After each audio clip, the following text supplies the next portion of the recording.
Assalamualaikum warahmatullahi wabarakatuh. Halo teman-teman semuanya. Pada kali ini saya akan coba membagikan terkait koneksi antara materi modul 1.4 tentang budaya positif. Saya Muhammad Afriza Alba, CGP dari SMP Negeri 13 Tasikmalaya akan menyampaikan tentang disiplin positif, posisi kontrol, segitiga restitusi, serta keyakinan kelas. Yang pertama terkait budaya positif.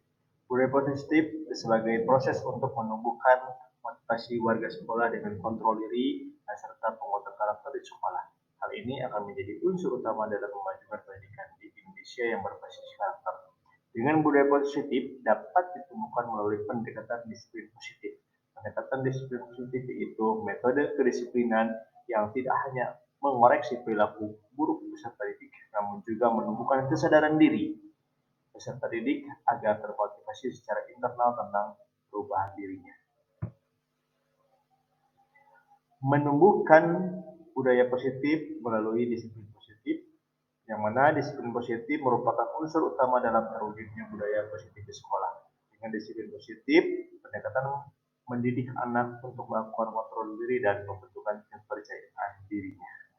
Ada 5 perubahan pada peserta didik jika menerapkan disiplin positif, yaitu adanya sifat mandiri, tahu apa yang benar-benar mereka butuhkan, tumbuhnya motivasi dalam diri siswa, kemudian melakukan kesepakatan tanpa perlu dipaksa, dan tahu terhadap konsekuensi dari keputusan yang mereka ambil, sehingga akan menjadikan kesadaran dalam diri mereka. Ketika disiplin positif diterapkan di sekolah, maka seorang guru perlu untuk memposisikan dirinya. Maka posisi kontrol seorang guru adalah sebagai berikut. Sebelum masuk kepada posisi kontrol, maka seorang guru perlu dan harus mengetahui kebutuhan dasar dari manusia, yaitu diantaranya penguasaan, kasih sayang dan rasa diterima, kesenangan, kebebasan, serta bertahan hidup.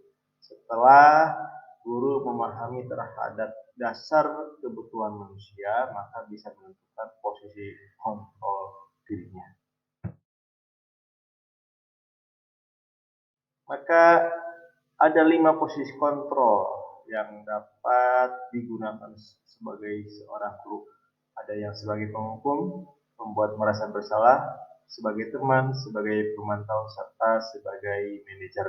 Maka di antara 5 ini, mana hal yang harus dan perlu serta penting untuk dijadikan posisi kontrol seorang guru. Sebagai penjelasannya, posisi sebagai penghukum yaitu seorang penghukum bisa menggunakan hukuman fisik maupun verbal terhadap tindakan kesalahan yang dilakukan oleh seseorang.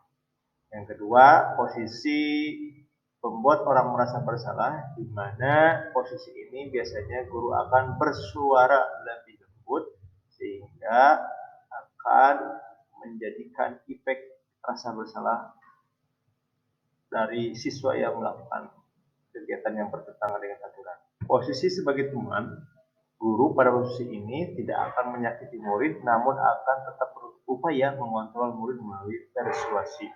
Yang keempat, posisi monitor atau pemantau, maka guru akan memonitor berarti mengawasi tindak langkah siswanya. Dan yang terakhir adalah posisi manajer, yang mana posisi terakhir yaitu posisi mentor, di mana guru berbuat sesuatu bersama dengan murid, mempersilahkan murid mempertanggungjawabkan perilakunya, kemudian mendukung murid agar dapat menemukan solusi atas permasalahan dari diri mereka sendiri, sehingga akan tersadarkan dan tergugahkan dengan unsur-unsur pendekatan sebagai manajer. Ada motivasi, hukuman, penghargaan, dan juga restitusi. Saat kita berulang kali memberikan hadiah kepada anak agar berperilaku bertanggung jawab, atau kepada seorang murid agar mempelajari sesuatu yang baru, atau kepada seorang karyawan agar melakukan pekerjaan yang berkualitas, kita sedang berasumsi mereka tidak dapat melakukannya atau mereka tidak akan memilih untuk melakukannya. Itu diambil dari perkataan Al-Fiqhon. Di antara pemecahan solusi atau masalah yang muncul dari pelanggaran siswa, maka kita bisa menerapkan kegiatan segitiga restitusi. Apa itu kegiatan segitiga restitusi? Kita akan coba bahas. Sebagai pembeda ketika ada permasalahan, yang pertama ada kecenderungan memberi hukuman, yang mana hukuman ini bersifat tidak terencana atau tiba-tiba. Murid tidak tahu apa yang akan terjadi dan tidak dilibatkan. Kemudian hukuman bersifat satu arah dari pihak guru yang memberikan, dan murid hanya menerima suatu hukuman tanpa melalui suatu kesepakatan atau pengarahan dari pihak guru, baik sebelum atau sesudahnya.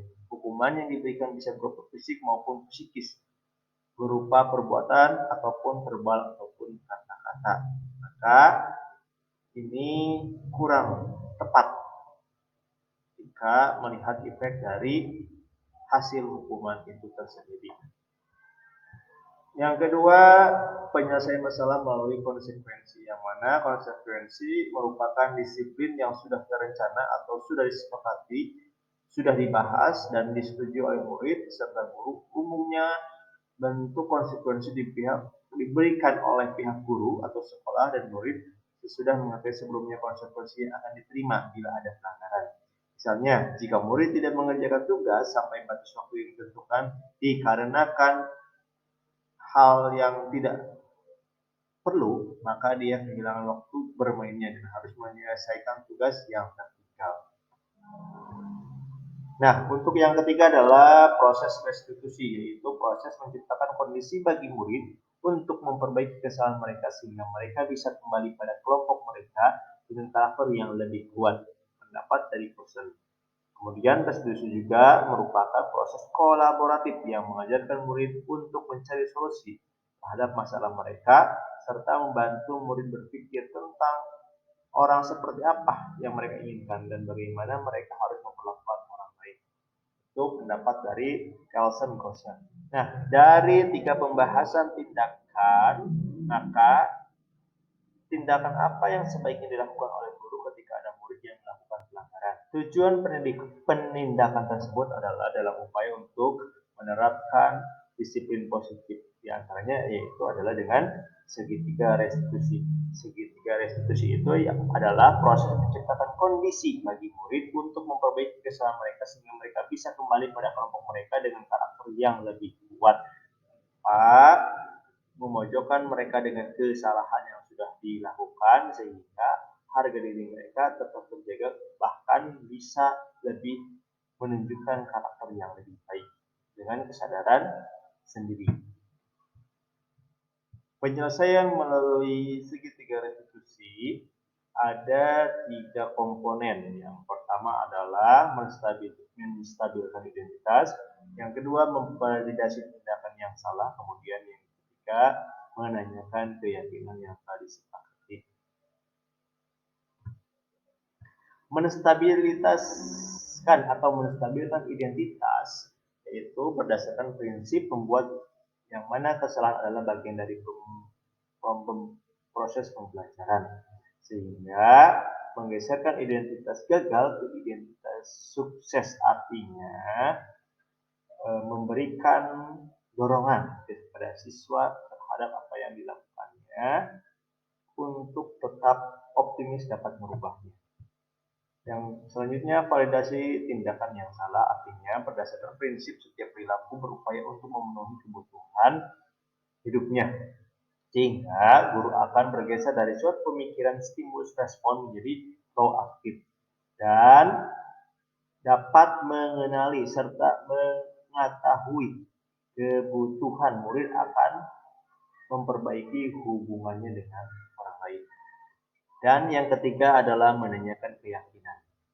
Murid akan diberi pertanyaan-pertanyaan bermakna untuk memunculkan motivasi secara intrinsik di dalam dirinya yang menunjukkan sifat karakter positif yang harus mereka yakini, sehingga siswa mampu mengaitkan keyakinan dengan tindakan yang salahnya dan bisa memperbaiki atas dasar kesalahan tersebut sesuai dengan nilai-nilai positif yang berlaku. Maka berikut adalah komparasi dari penanganan kasus dengan menggunakan 3 metode hukuman, konsekuensi, ataupun restitusi.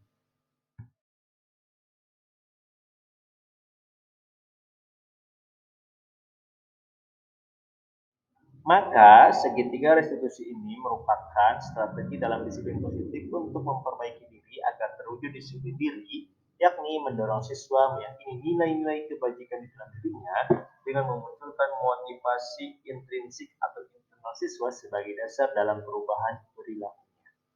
Maka sebelum melangkah kepada segitiga restitusi, kita perlu untuk membuat sebuah keyakinan kelas. Seperti apa cara membuat keyakinan kelas? Kita akan lanjut ke pembahasan berikutnya. Keyakinan kelas artinya unsur-unsur positif yang telah disepakati bersama pembuatannya dengan orang dalam satu kelas tersebut sehingga mereka akan menghadirkan nilai-nilai yang mereka anggap baik dari dalam diri mereka sendiri. Keyakinan kelas ini disusun bersama antara guru dengan murid, yang mana lebih banyak murid sendiri yang menentukan. Tentu dengan arahan guru, murid diarahkan untuk memunculkan usulan, ide, dan gagasannya tentang bagaimana mewujudkan kelas yang aman, nyaman, serta dirindukan, serta mendukung proses perkembangan murid itu sendiri. Kemudian dengan tersusunnya keyakinan kelas, diharapkan menciptakan budaya positif sekolah dan tercipta lingkungan sekolah yang nyaman bagi warganya. Sehingga setiap tindakan atau perilaku yang dilakukan di dalam kelas dapat menentukan terciptanya sebuah lingkungan positif. Perilaku warga kelas menjadi sebuah kebiasaan yang akhirnya membentuk sebuah budaya positif. Untuk terbentuknya budaya positif, pertama perlu diciptakan dan disepakati keyakinan-keyakinan atau prinsip-prinsip dasar bersama di antara para warga kelas. Keyakinan kelas disusun berdasarkan masukan murid dan kemudian disepakati bersama.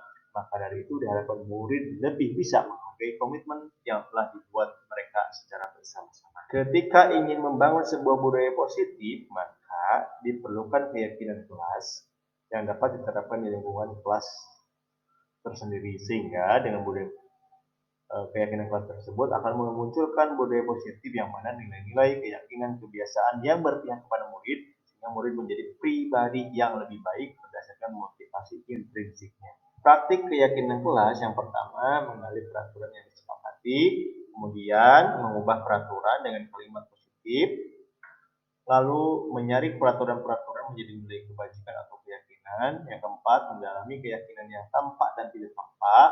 Kemudian kedalaman keyakinan menjadi tugas guru di dalam pembelajaran.